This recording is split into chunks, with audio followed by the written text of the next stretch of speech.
Halo teman-teman, selamat datang di podcast Bela Negara bersama peserta Latsar BPSDM Kemendagri tahun 2026. Perkenalkan, nama saya Marsha Della Silvia Maharani sebagai moderator dan bersama saya sudah ada rekan saya, Mas Bagas Wahyu Pratama. Gimana kabarnya, Mas? Alhamdulillah sehat Kak. Oke, jadi Mas Bagas ini yang akan menjadi narasumber pada podcast kali ini. Nah, pada kesempatan ini kita akan membahas salah satu nilai penting dalam bela negara, yaitu kemampuan awal bela negara, khususnya dalam konteks penerapannya di lingkungan kerja. Baik sebagai permulaan dan untuk memulai nih, Mas, menurut Mas Bagas, apa sih yang dimaksud dengan kemampuan awal bela negara, baik secara umum ataupun dalam lingkungan kerja? Oke, terima kasih Kak Marsha atas waktunya ya. Di sini saya akan menjelaskan. Jadi tuh kemampuan awal bela negara itu adalah kesiapan dasar yang dimiliki oleh setiap warga negara untuk membela dan menjaga keutuhan bangsa dan negara.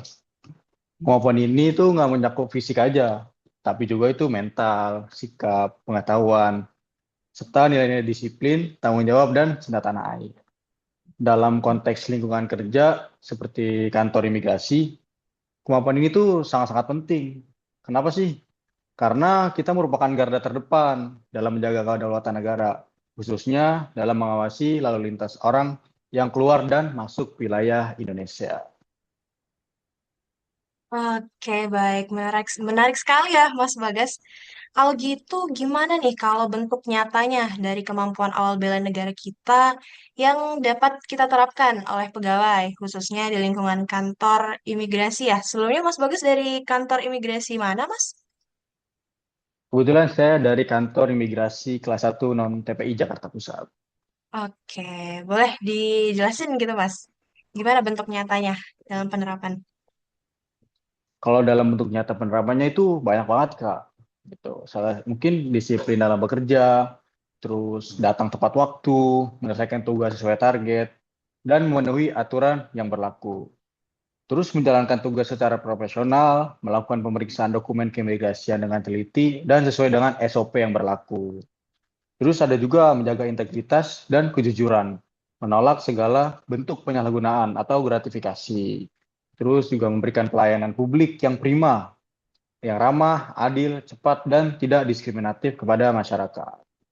Taat terhadap hukum dan peraturan juga termasuk dalam bentuk nyatanya tuh Kak. Nah, hal-hal tersebutlah yang mungkin terlihat sederhana nih, tapi padahal itu punya dampak yang sangat-sangat besar terhadap keamanan, ketertiban, serta citra negara di mata masyarakat dan dunia internasional. Ide keren, keren, keren. Jadi bisa kita pahami nih bahwa bela negara tidak selalu identik dengan perang atau angkat senjata ya Mas ya. Biasanya bela Betul negara gitu banget Kak, betul. iya. Tetapi juga bisa diwujudkan melalui sikap disiplin, integritas dan juga pelayanan publik yang jujur serta profesional ya. Betul banget tuh Kak.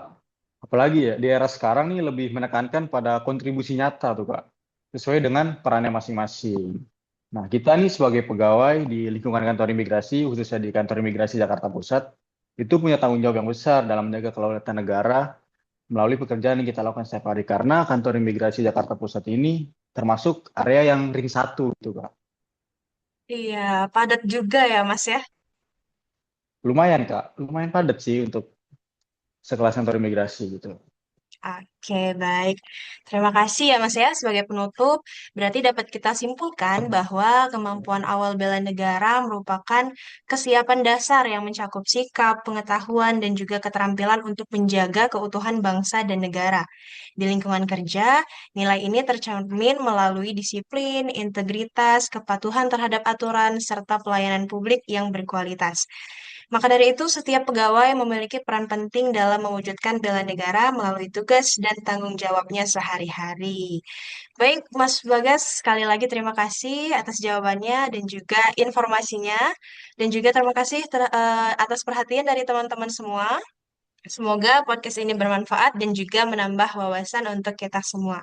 Sampai jumpa di kesempatan berikutnya. Terima kasih, Mas Bagas. Sama-sama Kak Marsha, terima kasih kembali.